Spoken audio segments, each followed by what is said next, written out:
Hola, ¿cómo estás, Alberto? Muchas gracias por la posibilidad de conversar contigo. Te hemos seguido en muchas ocasiones en las redes sociales, te hemos visto en varias oportunidades y vamos a tratar de disfrutarte y aprovecharte al máximo con este título tan provocador, ¿no? Que tiene que ver con la libertad y con el kirchnerismo. ¿Lo planteas como opciones? No, casualmente porque vos sabés que por ahí cuando lo puse en Twitter, no, en Twitter no, creo que fue acá en Instagram, alguien me dijo, no es una cosa o la otra, definitivamente le dije, no, fíjate que en el título no hay un signo de interrogación, mira el signo es un signo de admiración, es esto o esto. Indudablemente el kirchnerismo no es libertad o kirchnerismo, ¿no? De eso se trata. ¿Cómo definís ese proceso? Y pregunta casi obligada, ¿no? ¿Esto que estamos pasando es el kirchnerismo, María? Esto que estamos pasando es kirchnerismo, decís, sí, Sí, sí, sí. sí, puro peronismo del 45, puro, diría yo, con componentes del siglo XXI, ¿no? Pero si hay un peronismo que ha recogido el espíritu de Perón, es el del kirchnerismo, sin ninguna duda. A mí me da gracia porque siempre digo que los peronistas juegan un 1-2 que durante algunos años les ha servido. O sea, siempre hay unos buenos y unos malos. Los peronistas malos son los que están en el poder y los buenos son los que están en el banco que critican a los que están en el poder. Y entonces la gente le da crédito y ahora sigue pasando, ¿no? Con el caso de por decirte Pichetto. Entonces ahora, como critica, a la gente le encanta Pichetto, están encantados y te mandan lo que dijo Pichetto cuando hasta ayer a la tarde sostuvo esto que, bueno, tenemos ahora, ¿no? Entonces, bueno, entonces ellos son, kirchnerismo es un peronismo muy parecido. En el libro que yo escribí, en el primer capítulo muestro todos los parecidos entre el peronismo de Perón y el kirchnerismo, por supuesto adaptado 70 años después, ¿no? O 60 años después, pero el concepto que tienen colectivista, socialista del hombre es peronismo puro, ¿no? Sí. En esa combinación, bueno, algunos historiadores, algunos analistas políticos como vos han descrito al peronismo como el peronismo del 45 y todo lo que vino después no lo fue, digamos, en el sentido más estricto de la palabra. Pero la pregunta sería, ese mix que siempre aparece, a Mm, muchos argentinos les deja siempre la puerta abierta a que suceda un fenómeno tipo Menem en los 90, ¿no? Que proviene del peronismo, que representa en algún punto ese sí, movimiento, pero sí. que por alguna razón circunstancial gira hacia algunos fenómenos, digamos, del momento, de la coyuntura. Siempre tenemos la esperanza de que el peronismo lo pueda hacer. ¿Vos crees en esa posibilidad? Bueno, sí, indudablemente Menem hubiese podido, de hecho, en algún punto lo hizo, creo que fue, eh, no fue ideológico, sino totalmente pragmático, lo de no había resto para hacer ni socialismo, ni estatismo, ni intervencionismo, estábamos tan pobres, tan en la lona, que tuvo que virar, había un contexto internacional que nos llevaba también, pero ahora creo que no hay margen. Indudablemente creo que, digamos, Latinoamérica está virando en general lo que nosotros miramos alrededor, hay un fuerte componente de izquierda y además con esto de la pandemia que da lugar a el Estado presente y el Estado fuerte, no nos va a ayudar a la idea de que haya menos Estado, sino al contrario, ¿no? Algunos optimistas, María, dicen, bueno, Argentina va a quedar tan mal con un proceso hiperinflacionario, recesivo, sin mercado de capitales, sin acceso al crédito internacional, que no le va a quedar más alternativa que girar hacia el mundo Libre. razonable, sensato, no sé si libre, pero digamos con alguna cuota de racionalidad. Vos no sos tan optimista, ¿no? No, yo creo no, yo te diría que la información que tengo es que va a virar hacia la radicalización.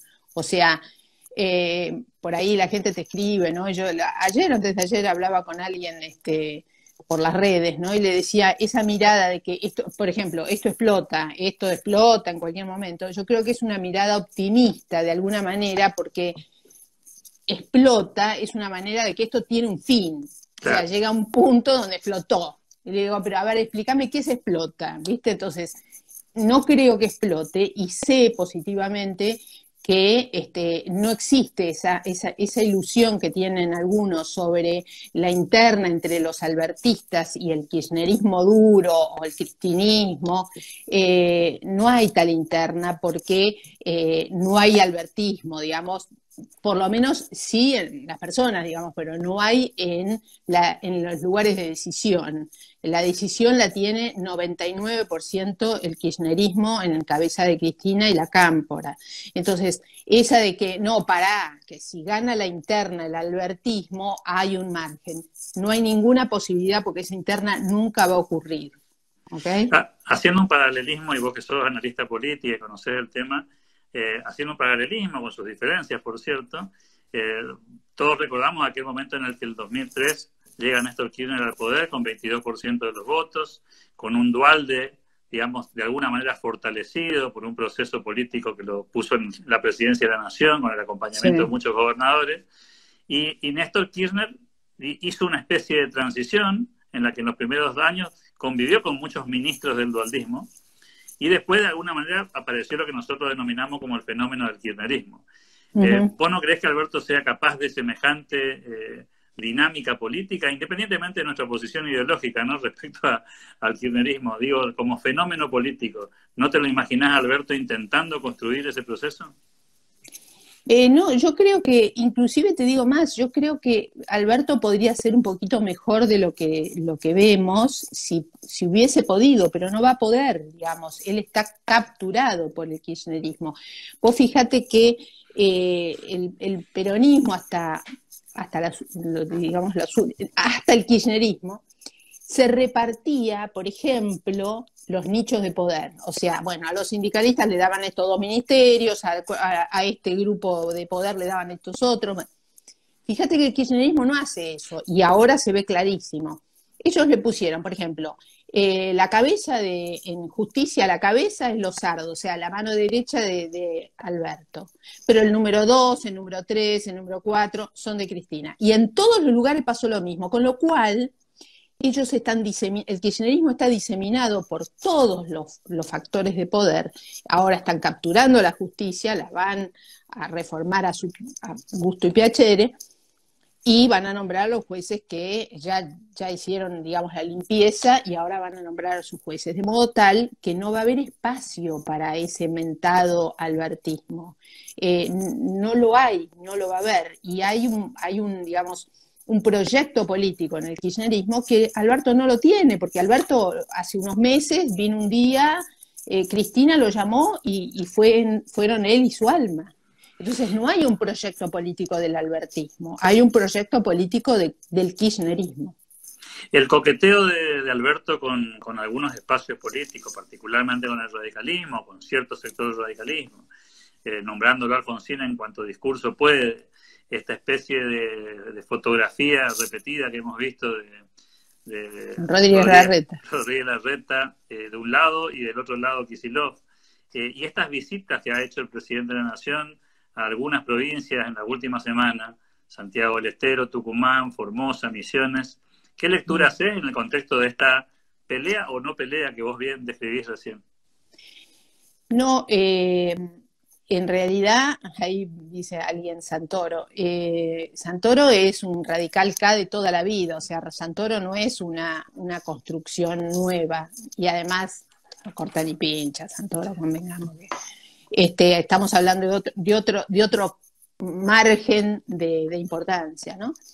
Él hace lo que puede en cuanto, porque se sienta con Rodríguez Larreta, pero vos fíjate, por ejemplo, en esos mensajes que manda, cuando Kicillof sale a pegarle a Vidal en la última conferencia de prensa, que él no se quiso quedar atrás. ¿Por qué? Yo me lo imaginaba, porque después iba a tener el reto, digamos, de Cristina. Entonces dijo, y ni siquiera teníamos un ministerio, o sea, él quiso poner su cuota de, ay, mirá qué duro que soy con el macrismo. Insisto, son gestos aislados donde va a una provincia donde un señor está hace más de 20 años y lo felicita, gobernando hace más de 20 años y lo felicita. Entonces, no puede contra ese proyecto político en marcha, que él lo debe conocer mucho mejor que nosotros, además, ¿no? Nosotros lo husmeamos desde afuera y con algún dato que, ¿no?, uno captura por aquí y por allá, pero él sabe perfectamente que hay un proyecto político y donde él está totalmente entornado y hace lo poco que puede. Vas a ver que menos tiempo de lo que nosotros creemos, por ejemplo, le van a cambiar ya a los sardos, o sea, le cambiaron a la gente del ministerio, ahora cayó otra cabeza que es el jefe del servicio penitenciario, que él pensaba ascender de categoría subsecretario porque era un cargo que estaba vacante, sin embargo, lejos de eso, tuvo que irse. Todo esto por la cuestión de los presos y demás, con lo cual sigue ganando el kirchnerismo los espacios, ¿no? Así que no. ¿Cómo funcionan los gordos del sindicalismo en este mapa que estás trazando, María? Los gordos siempre están y estarán. Fíjate que me hiciste acordar que existían. No sé, la verdad que hace mucho que no sabía de ellos. Los gordos se acomodan porque se ayudan mutuamente con la política. O sea, también Cristina dijo que se iba a ir contra los varones del conurbano y después fueron un baluarte para ella y siguen siendo, ¿no? También van a ser ellos. Se podrán pelear por alguna caja o por alguna cosa, pero se respetan mutuamente. Indudablemente todo esto cierra porque la amalgama de unos y de otros es indudablemente el Papa Francisco, ¿no? Y Francisco se lleva muy bien con el sindicalismo argentino, ¿no?, del que vos mencionás, o sea, con los Moyano, padre e hijos, y bueno, y con él no discute nadie, ni siquiera Cristina. Tuvimos nuestros 12 años del kirchnerismo con esa dualidad y ambigüedad propia de ese movimiento político, con 3 etapas, digamos, sucesivas. Tuvimos después estos 4 años de Cambiemos, digamos, que probablemente queden en la historia como una oportunidad absolutamente desperdiciada, y ahora tenemos esta fase que no sabemos cuánto tiempo va a durar.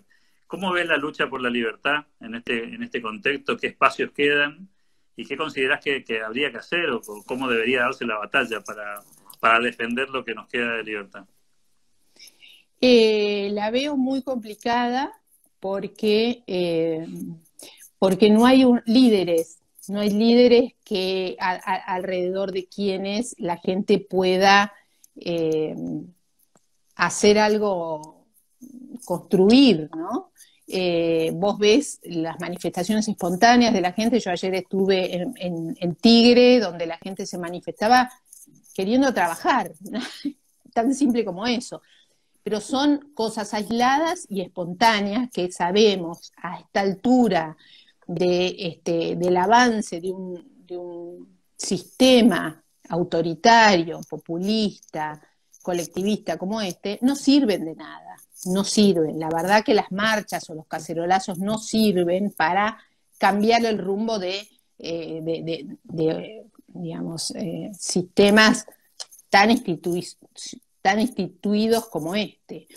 Entonces, el problema que veo es que no hay líderes que puedan ser la cabeza de una oposición seria a esto. O sea, del otro lado tenés lo que quede, lo que pueda quedar, digamos, del armado de Cambiemos, serán, me imagino hasta esta altura, una interna entre Rodríguez Larreta y Patricia Bullrich.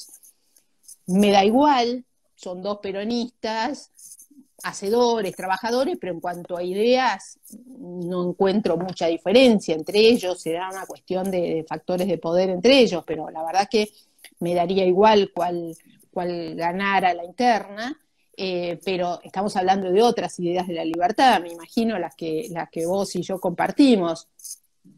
en ese espacio no veo líderes que puedan llevar adelante. Aparece ahora la figura de López Murphy, que está tratando de ser un catalizador. Se necesita mucho dinero para hacer campaña, no para el bolsillo, pero para moverse. Hay que ir a las provincias, hay que hacer papelería, hay que invitar a la gente a movilizarse. Todo eso lleva dinero. ¿Quién lo va a poner? O sea, los que mencionamos, tanto el kirchnerismo como el PRO, tienen caja porque tienen un distrito, uno o varios distritos de donde sacan la plata. Una oposición totalmente independiente, que podría ser un liberalismo, digamos, que hay, digamos, en la sociedad, pero no sé de dónde saldrían los fondos para hacer una campaña. Lo veo muy verde, digamos.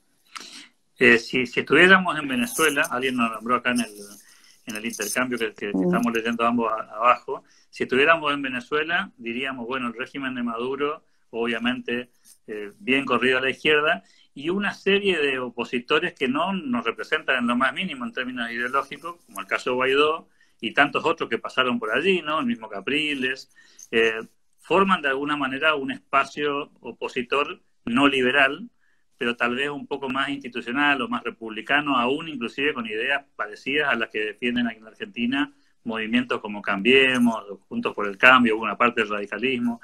Digo, ¿no pensás que tenemos que pasar por una transición para salir de un proceso como este, como si esto mismo pasara en Venezuela? Porque tal vez vos y yo acompañamos la salida ordenada, entre comillas, de un proceso como el venezolano. ¿No crees que se pueda pensar en algo parecido en Argentina? Bueno, Venezuela te está demostrando que no. Yo te doy este ejemplo. Es como decir que vos me decís, mirá, me duele mucho la cabeza, y yo te digo, mirá, acá tengo paratropina. Entonces vos me decís, bueno, pero la paratropina es para el dolor de estómago. Y yo te digo, bueno, pero es un medicamento. Yo te estoy ofreciendo un medicamento. Entonces, no todo, es como, me tomo el 60, pero yo voy a Mar del Plata, pero no va a Mar del Plata el 60. Entonces, no cualquier factor político te saca. La prueba está que con el PRO, con Cambiemos, creo que fue peor. Yo hasta ahora digo que es lo peor que le pasó a la Argentina en el siglo XXI. Porque fue una oportunidad perdida, porque mucha gente se sintió defraudada, y porque hasta con el chiquetazo, algunos por lo menos, se fueron de vuelta del lado del kirchnerismo, por muchas razones. Entonces, no cualquiera te va a sacar de esto, te va a sacar el medicamento correcto. Y entonces, un acercamiento a alguien que la verdad que vivir en capital es sentirse, yo he estado en la Franja de Gaza, y te juro que pasar de provincia a ciudad te da una sensación tan desagradable de decir, tendré el papel, podré pasar, no me dirán nada, se quedarán con mi auto, el papel, a ver su documento, ¿quién lo firma? Digamos, hay una sensación que la gente, como, viste, el sapo que ponen a calentar de a poco, hay una sensación, digamos, de autoritarismo también en Rodríguez Larreta, digamos, en el gobierno de la ciudad, que de a poco nos hemos ido acostumbrando, pero que es muy brava, ¿no es? Pero lejos de ser, por supuesto que si hay que votarlo, lo voy a votar, como lo voté. Ante que Lamens lo voté a él, por supuesto, pero yo sabía que no me llevaba a la libertad. En ese proceso interesante que planteás, ¿cómo te imaginás una alianza con posibilidades electorales de mostrar las uñas en el 2021 y eventualmente en el 2023 tener alguna aspiración o expectativa de poder? ¿Cuál es el tablero que te imaginás, las piezas que te imaginás que deberían ser parte de ese proceso? ¿Qué estás dispuesta, entre comillas, utilizando la figura del sapo, qué rana estás dispuesta a soportar en ese proceso, ¿no? Todas. Si hay que unirse al PRO, me uniría al PRO. Mirá lo que te diga. O sea, mira, en el 2015 yo escribía que había que sumar, que yo nunca estuve dentro del PRO, digamos, ni de Cambiemos, y yo decía, desde afuera decía, súmenlo ahí a Massa, ese que está dando vueltas por ahí, que está de oferta, pero que tiene 15% de los votos en provincia de Buenos Aires, que son clave.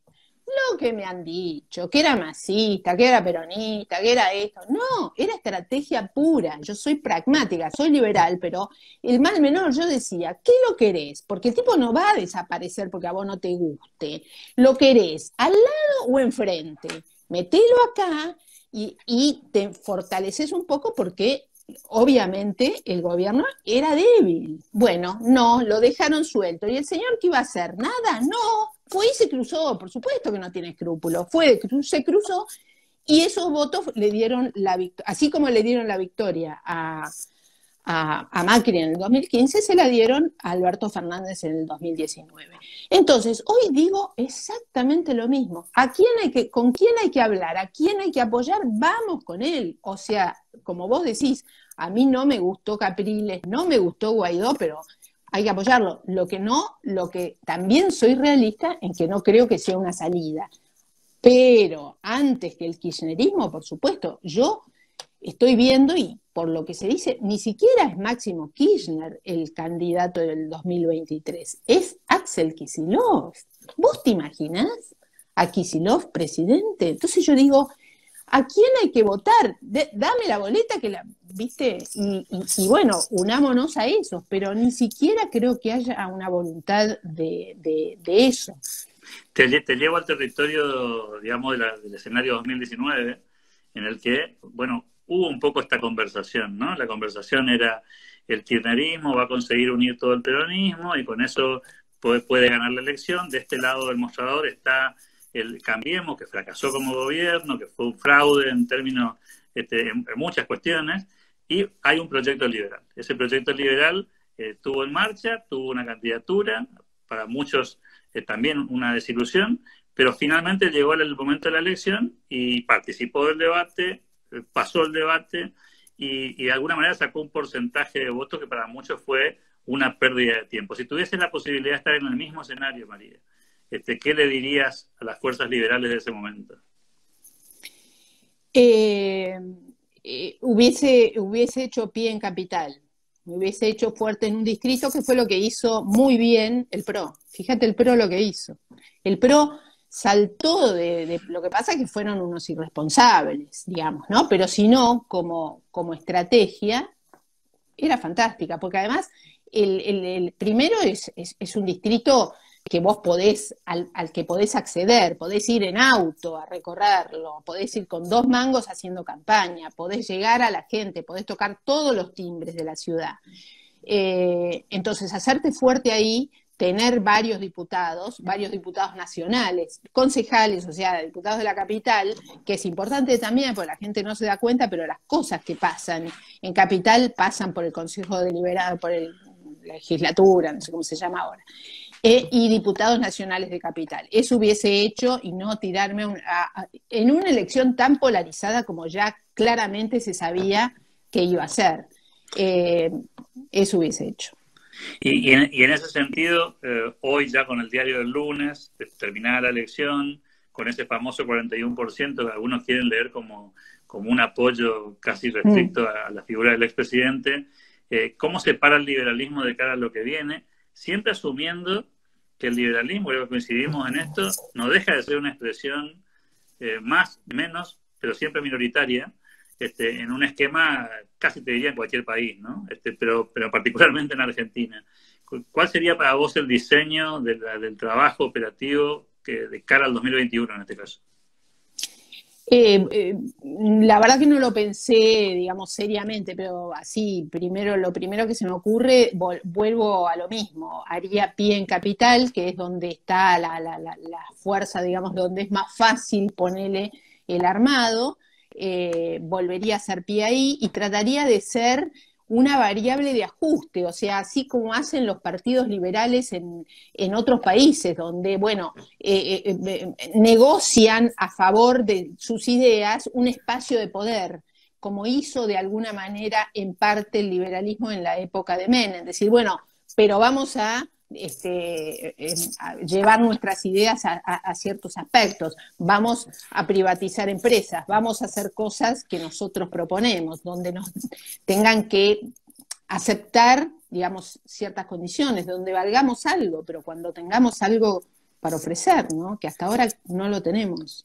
La dispersión de la oferta que se está viviendo en este momento, estamos lejos todavía de la elección, hay que decirlo. ¿Cómo la vivís? ¿La vivís de un modo positivo, negativo? ¿Qué sensación te trae esta dispersión en el liberalismo? Totalmente negativo, ¿no? Yo creo que hay intereses personales, no sé si de protagonismo, porque no conozco tanto a cada uno como para decirlo, o hay otros intereses, no lo sé, no me consta, bueno, en algunos casos sí me consta, hay algunos que trabajan para un tercero, ¿viste? Otros que tienen un padrino que no dice qué es, pero todos sabemos que está. Todo eso ensucia, ¿no es cierto?, las intenciones de unirse, porque si no tendríamos que hacer fuerza por un candidato. Bueno, mañana dicen, es Medina Méndez, vamos con Medina Méndez y lo apoyamos todos. Y no es una tontería de pensar, ay, qué inocente, ¿viste? No, podría ser perfectamente así, pero no se está haciendo y no hay intención de hacerlo. Yo lo veo porque hablo mucho, por ejemplo, con López Murphy, y yo veo que López Murphy encuentra cada vez resistencia en esos grupitos que tienen, a veces lo que decía Pichetto de los candidatos de Twitter, ¿no? Esos grupos que porque tienen por ahí 50.000 seguidores, 100.000 seguidores, ya creen que son un candidato, y veo mucha gente que no ha hecho política nunca en su vida, y esto es como andar en bicicleta. Tenés que aprender de chico, tenés que haber estado como para saber cómo es la política, pero si no te pasan caminando por arriba, como le pasó también al PRO. El PRO, ¿te acordás que decían sus dos banderas eran somos jóvenes y nunca militamos? Y yo decía, la verdad que son dos cualidades que no son cualidades, son características. Bueno, la juventud se les pasó, porque ya tienen todos, están alrededor de, no se les pasó, digo, pero esa juventud, tienen todos más o menos 60 años. Y nunca militamos, no era una cualidad, al contrario, porque vos militando conocés los vericuetos de la mala política, para que no te pase.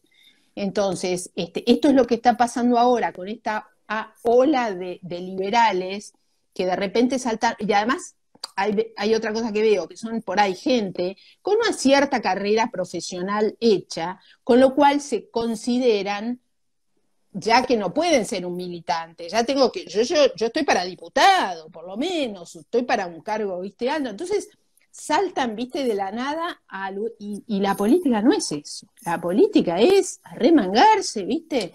Y si tenés que estar pegando sobres toda la noche, hay que pegar sobres toda la noche. Entonces, lo veo muy, muy, muy desparejo todo nuestro ámbito. No percibís cierto nivel de, esto lo digo con el máximo respeto, ¿no?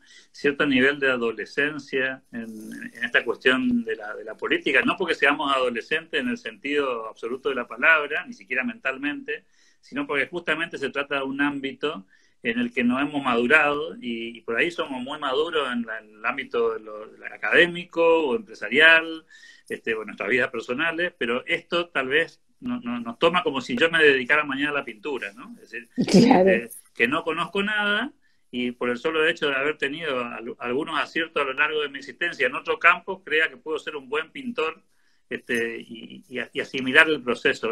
Por eso preguntar de la adolescencia, sí. ¿No? La adolescencia está muy bien, y yo digo que en general la Argentina es una sociedad adolescente porque la política lo ha acostumbrado a decir, no, vos no te equivocaste, no, en realidad te engañaron, vos votaste de buena fe, pero entonces no, ¿viste? Nadie se hace cargo de que votó mal, ¿viste? Que eligió mal, bueno, entonces sí hay una adolescencia. Y en el área particularmente del liberalismo, sí, también veo eso, y veo, en general en la política veo digamos, pequeñeces, casi diría mezquindades, ¿viste? Que se están jugando por un cargo. No, yo voy primero, vos vas segundo. Y ahí se termina el diálogo. Entonces decís, yo no puedo creer, porque yo estuve, ¿viste? Qué sé yo, con Alzogaray sentado y veía veía otras discusiones, discutían por proyectos de largo plazo que nunca verían por ahí, ¿viste? Y entonces ver esto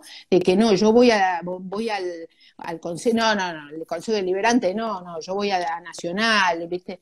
La verdad, y además, como decíamos el otro día con López Murphy, la gente se están distribuyendo cargos de partidos que todavía no son partidos. Entonces, uno que hizo política, decís, yo no sé qué está pasando, pero la verdad que a veces me deprime en términos generales, ¿no? ¿No habrá en esto, María, una especie de simplificación de algunas historias contemporáneas? La de Trump, la de Bolsonaro, otros personajes que conocemos en la historia política contemporánea, y una especie de leyenda de que de la noche a la mañana se dedicaron a la política y les fue fantástico, ¿sí? El famoso outsider, que de pronto se convierte en una especie de líder, ignorando un poco la historia, la larga historia, la trayectoria gigantesca que tienen estos personajes, en otros campos, por cierto, pero que por supuesto les ha servido de background para poder dar la pelea. Entonces, ¿no hay también en eso otro infantilismo más de la lectura política? Bueno, ahora, por ejemplo, hay una ola de economistas dedicados a la política. Acá hay otro problema, que es que está faltando la lectura política de la mesa de arena esa de las estrategias. Entonces, fíjate vos que en esas menciones que vos hiciste también cabe el fenómeno Macri. Macri también es un fenómeno que llegó medio, nuevo a la política, pero tenés que, entre las variables que tenés que mensurar, están las circunstancias. Entonces, las circunstancias hicieron que Macri llegara, porque si no, no llegaba Macri, digamos, ¿no? Y también las circunstancias, por ejemplo, en Estados Unidos y en Brasil, si bien los dos personajes son muy distintos. Pero también tenés que contemplar las circunstancias. Me parece que el liberalismo en las personas que están dando vuelta tratando de formar alguna estructura, no están mirando la política y las circunstancias políticas, que no dan para un outsider sin conocimiento de lo que está pasando y de por qué las cosas son como son. Y la última en esta misma línea, y después te llevo a otra temática que me interesaría tu opinión. La última en esta línea es, ¿no nos confunde a veces el desprecio por los personajes de la política tradicional argentina, porque no estamos de acuerdo con sus ideas, porque no están a la altura de la moral que nosotros entendemos que debería tener un personaje de la política, y mezclamos eso con su incapacidad para construir o su incapacidad para ganar elecciones, por ejemplo? ¿No se nos mezcla un poco las cosas? Se mezclan, porque bueno, esto también lo puso, lo trajo, otro de los daños que hizo a la política el PRO fue esto de traer, nunca militamos, como diciendo, no haber pertenecido a la política es una cualidad en sí misma, cosa que yo descreo. O sea, ser un chanta de la política es malo, pero saber hacer política no es malo, digamos, y saber de política o haber estudiado política suma, no es que resta. Entonces, indudablemente, por ahí hay uno que pasó y decía, Kachanowski y López Murphy son despreciados por la edad, digamos. Por darte una idea, un ejemplo de alguien que comentó eso. Esta cosa, fíjate vos, Trump tiene 70 años, creo, y más, o más, y Biden también. Y digamos, en los países adelantados, la gente no es, digamos, ese culto a la juventud no existe. Es otra de las taras argentinas, ¿no? Parecía que los jóvenes que andaban sin corbata eran muy cancheros, entonces divino. Entonces, indudablemente sí, hay un desprecio claro, es lógico, ¿quién no va a despreciar a esos políticos profesionales que hoy están aquí y mañana ya? Sin duda, de eso yo también tengo alto desprecio, pero no por la acción política, porque es la que te lleva como estructura a saber lo que es la militancia y a trabajar, y los que ganan en general son los proyectos políticos. Salvo, bueno, un Trump, pero Trump hay uno, digamos, ¿no? También le guste o no a la gente, Trump hay uno solo, y además es multimillonario. Sí, sí. No es poca cosa. Y tal vez utilizó la plataforma de un partido político muy constituido, ¿no? Exactamente, tampoco cayó, viste, como paracaídas. El tipo entró en el sistema y hizo los pasos que tenía que, y ganó porque además testeó el interés de la gente y vio que la gente estaba harta de la política convencional y de la casta privilegiada de la política. Entonces, bueno, tomó el olor de para dónde iba el viento y los representó, y los sigue representando, según me parece. Te quería llevar al último territorio que me interesa que analices desde tu perspectiva, ¿no? La de los jóvenes que han llegado al liberalismo, la inmensa mayoría de ellos a través de nuestro común amigo Javier Milei y de otros tantos pensadores, economistas que han aparecido en las pantallas, algunos de la mano de Javier, otros por mérito propio, pero que han tenido, digamos, un impacto gigantesco en las redes sociales, y de pronto apareció una generación tal vez parecida a la que nosotros vimos en los 80, cuando el liberalismo empezó también a tomar cierto vuelo por otros motivos distintos a los de ahora. ¿Cómo visualizás a esta nueva generación tan efervescente, tan potente en términos de volumen, pero que tampoco tiene experiencia política?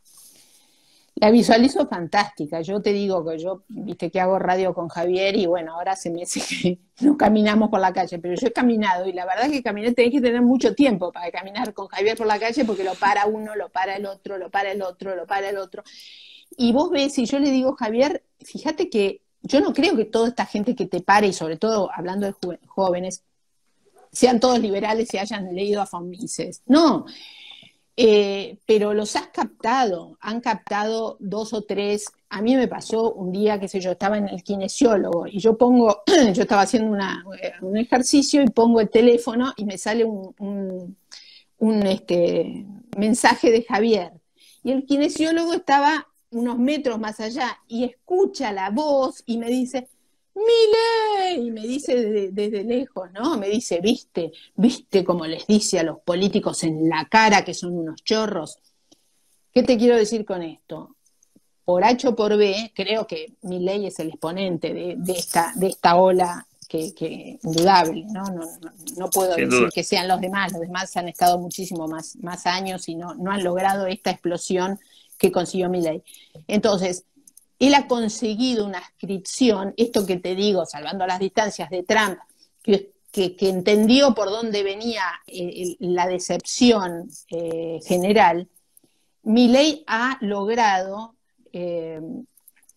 trasladar en palabras en la televisión o en los medios lo mismo que siente la gente, ese disgusto por los políticos o por los que le toman el pelo. Está bien, y tenés una cantidad de gente ahí con ideas que se van acercando al liberalismo, pero no tienen una salida política. Creo que es fantástico, es un semillero, pero si no tienen una salida, unos están en el Partido Libertario, que se llama partido, pero no es partido sacando en un distrito en todo el país, sino no es partido, otros están en otras, están tratando de conformarse. Y bueno, y mientras tanto no hay una salida política, entonces no suman para la política, lo cual es un desperdicio de energía tremendo para mi gusto, ¿no? Hoy diste una especie de veredicto diciendo que era, digamos, poco optimista en el corto plazo, porque no se veía en el corto plazo un líder que pudiera amalgamar este proceso y de alguna manera ser un referente. Acabamos de describir esta generación, dicho sea de paso, muy joven, ¿no? De una generación de personas, de chicos de 15 años, 13, 18, 20, 22. ¿Pensás que hay futuro? Qué difícil. La verdad que me cuesta creerlo porque a ver, siempre pongo un ejemplo medio como, yo soy docente, ¿no? Doy clases en la facultad, entonces siempre trato de, primero, de entretenerlos para que no se me aburran con las clases y después poner cosas simples para llevarlos después a lo más abstracto de la ciencia política, ¿no? Si yo digo, bueno, mira, yo para diciembre voy a pesar 10 kilos menos. Y vos me preguntás, bueno, ¿y qué dieta haces? Ninguna. Y entonces es medio difícil que yo llegue. O sea, entonces, ¿qué te quiero decir? No le veo la punta a este proceso que nos lleve a otra cosa que no sea más populismo o Venezuela o Nicaragua. No, no lo veo. O sea, tampoco en el lugar chiquitito que tiene, que no es tan chiquitito, pero bueno, dentro del monstruo de la nación, Rodríguez Larreta, no veo una diferencia. Por ejemplo, digamos, sí, no me obligó a bajar el app Cuidar, que los otros sí. Sacando eso, el resto es peor qué sé yo, que en Tucumán, con Mansur, ¿entendés? Entonces, me cuesta ver un norte. Yo te digo, tengo hijos, tengo un hijo y medio, digamos, fuera del país. Y tengo una sobrina fuera del país. Entonces, no veo a corto plazo. Y además hay una cuestión real.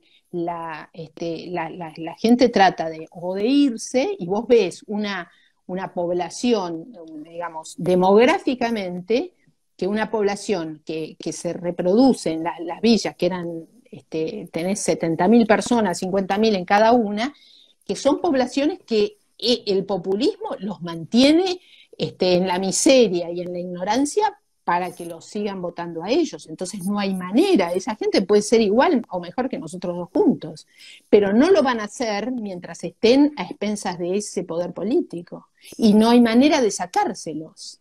Entonces no veo la punta que me lleve al cambio. María Saldívar, gracias por tu tiempo, por tu disposición, por tu generosidad en atendernos en una noche de domingo. Por favor, un gusto.